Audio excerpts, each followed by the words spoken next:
Assalamualaikum warahmatullahi wabarakatuh. Perkenalkan, kami dari kelompok bimbingan buku Sofi ingin mempresentasikan tentang proposal yang berjudul sintesis anoda berbasis grafit dan hard carbon terdoping fosfor dari tempurung kelapa untuk baterai lithium ion fosfat atau LFP. Sebelum masuk ke presentasinya, izinkan kami untuk memperkenalkan diri kami masing-masing.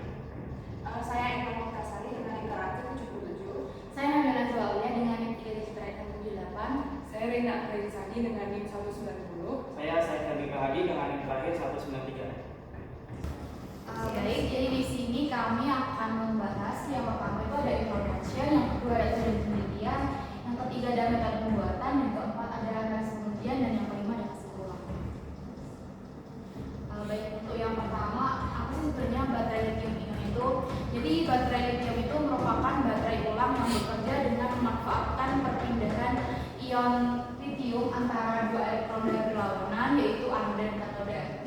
Nah, melalui medium elektrolit. Nah, untuk baterai lithium ion itu terdiri atas 4 komponen, yaitu ada katoda, anoda, elektrolit, dan juga separator. Nah, salah satu material yang digunakan sebagai anoda baterai itu ada grafit. Karena grafit digunakan itu karena ramah lingkungan dan umur pemakaiannya yang lama. Namun karena grafit itu cenderung hitam dan buram dan merupakan konduktor listrik yang baik, tapi grafit tidak sebaik dari grafit. Baik, lalu untuk pembuatan anoda dari baterai lithium ion sendiri itu kami menggunakan biomasa berupa tempurung kelapa. Sebenarnya apa sih tempurung kelapa itu? Tempurung kelapa itu merupakan salah satu biomasa dengan ketersediaan melimpah di Indonesia. Namun sebagian besar masih terbuang sebagai limbah padat. Nah, maka dari itu melalui proses pirolisis kami menggunakan tempurung kelapa sebagai hard carbon yang memiliki struktur mikropori serta kestabilan yang baik sehingga menjadikan kandidat potensial untuk anoda baterai. Nah, meskipun hard carbon berbasis biomasa memiliki nilai keberlanjutan yang tinggi, performanya sebagai anoda itu masih belum optimal, khususnya terkait kapasitas reversibel, efisiensi kolombik, serta daya hantar listrik. Jadi untuk pembuatan anoda sendiri itu kami menambahkan doping, yaitu doping fosfor. Nah, proses doping itu berperan dalam memperluas jarak antara lapisan dari grafit. Nah, untuk meningkatkan produktivitas dan menambah jumlah situs aktif yang dapat menampung ion lithium. Nah, pada penelitian sebelumnya itu menunjukkan bahwa hard carbon dengan doping fosfor itu memiliki kemampuan penyimpanan yang lebih baik. Jadi siklus kerjanya itu lebih stabil dibandingkan dengan karbon tanpa doping. Nah, selain itu tuh pengembangan anoda hard carbon dengan doping fosfor memiliki referensi tinggi untuk digunakan pada baterai lithium iron fosfat atau LFP yang dikenal lebih aman, stabil serta ramah lingkungan dibandingkan dengan baterai berbasis nikel maupun kobalt.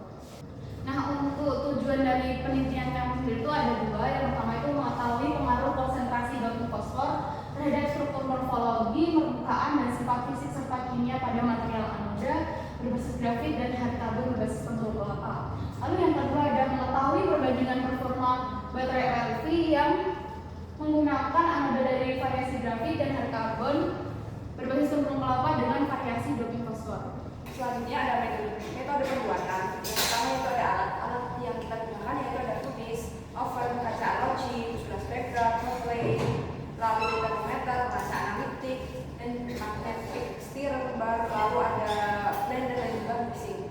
Lalu ada coating, terus calendering, sitting, operation welding, terus juga welding, terus spot welding, terus grooving, cap welding, dan electrolyte filling. Lalu yang kedua yaitu bahan-bahan yang kita gunakan, yaitu ada tempurung kelapa, lalu grafit, asam fosfat, K3PO4, aquades, etanol, terus air ionisasi, AB, acetylene black, sama CNC, carboxymethyl cellulose, SPR, dan juga CFOIL. Jadi ini merupakan rangkaian alat yang kami gunakan. Pertama yaitu ada rangkaian alat pengalir, yaitu kita menggunakan oven, terus juga rangkaian alat mengaduk, dan juga rangkaian alat harmonisasi, yaitu kita menggunakan menetapkan vonis. Selanjutnya masuk ke rangkaian alat perakitan baterai. Yang pertama yaitu ada mixing. Nah, mixing itu sendiri itu berfungsi untuk mencampurkan material aktif, konduktor dan binder hingga homogen. Lalu yang kedua ada coating. Nah, coating sendiri itu untuk mengoleskan slurry pada karung kolektor atau check foil. Lalu ada calendering. Nah, calendering ini sendiri berfungsi untuk memadatkan dan menipiskan elektroda agar densitas dan ketebalannya itu sesuai. Lalu ada sheeting. Nah, sheeting itu sendiri itu berfungsi untuk memotong elektroda menjadi lembar tipis yang diikat. Lalu ada ultrasonic welding, yaitu berfungsi untuk mengulas step elektroda ke karung kolektor dengan gelombang ultrasonik. Lalu selanjutnya ada winding. Nah, winding ini sendiri itu berfungsi untuk menggulung anoda, separator, katoda menjadi roll atau jelly roll. Lalu ada spot welding, yaitu untuk mengelas step ke terminal baterai secara titik atau spot. Lalu ada grooving. Nah, grooving ini itu untuk membentuk aliran pada kaleng baterai untuk pemasangan kap. Lalu yang selanjutnya yaitu ada kap welding. Itu fungsi untuk mengelas penutup atau kap ke dalam sel baterai. Dan ada electrolyte filling, yaitu berfungsi untuk mengisi elektrolit ke dalam sel secara vakum atau tekanan terkontrol.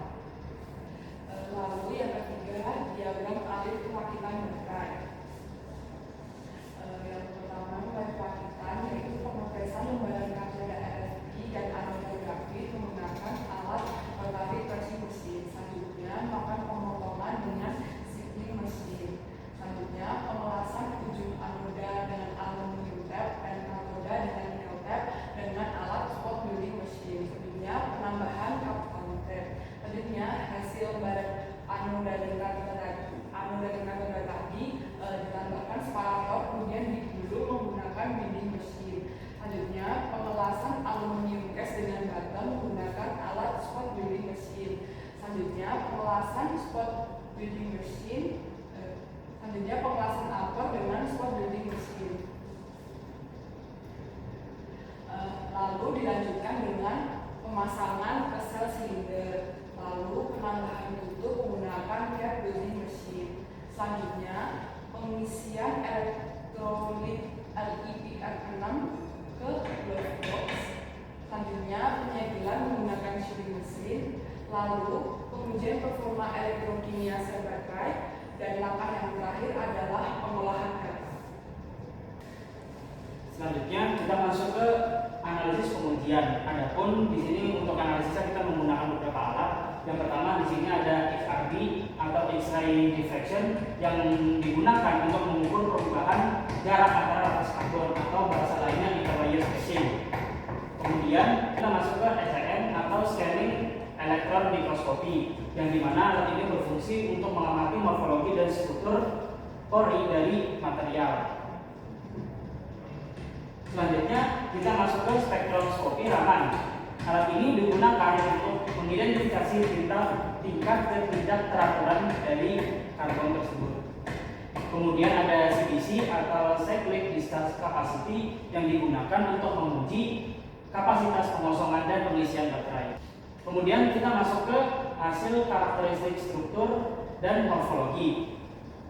Adapun poin yang pertama adalah doping fosfor memperlebar jarak antara lapis-lapis karbon yang dimana juga memudahkan difusi dari yang litium itu sendiri. Kemudian untuk poin kedua adalah peningkatan intensitas P tadi pada spektrum Raman yang dimana ini menunjukkan bahwa lebih banyak efek dan situs yang aktif. Dan yang terakhir adalah struktur pori mikromeso yang terbentuk. Hal ini menunjukkan bahwa itu mendukung mekanisme dari penyimpanan ion. Kemudian kita masuk ke uji elektrokimia dan performa. Berdasarkan metode yang kita gunakan tadi itu memperoleh hasil ujian. Yang pertama adalah kapasitas reversible meningkat setelah kita melakukan doping fosfor.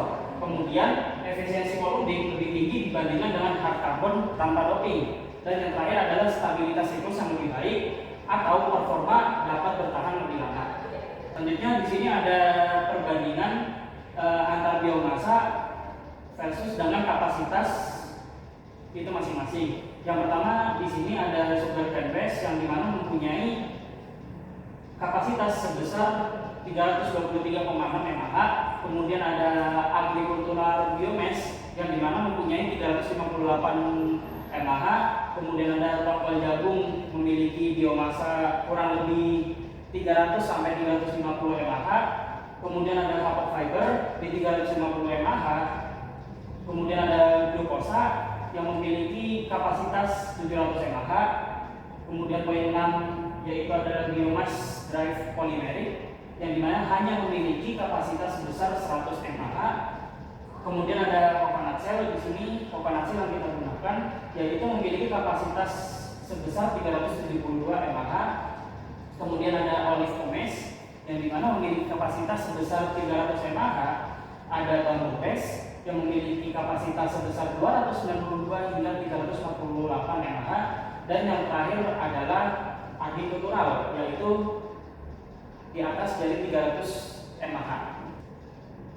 Kemudian berdasarkan dari semua yang sudah disampaikan oleh saya dan teman-teman saya, dapat kita simpulkan bahwa dengan melakukan doping fosfor itu terbukti dapat meningkatkan performa dari baterai dan meningkatkan sifat elektrokimianya. Kemudian dengan karakterisasi XRD, SEM, Raman dan uji elektrokimia menjadi kunci dalam evaluasi material, yang dimana masing-masing alat tersebut digunakan untuk mendukung pengujiannya. Kemudian poin yang terakhir adalah hak karbon dari tempurung kelapa berpotensi sebagai anoda berkelanjutan untuk baterai LFP.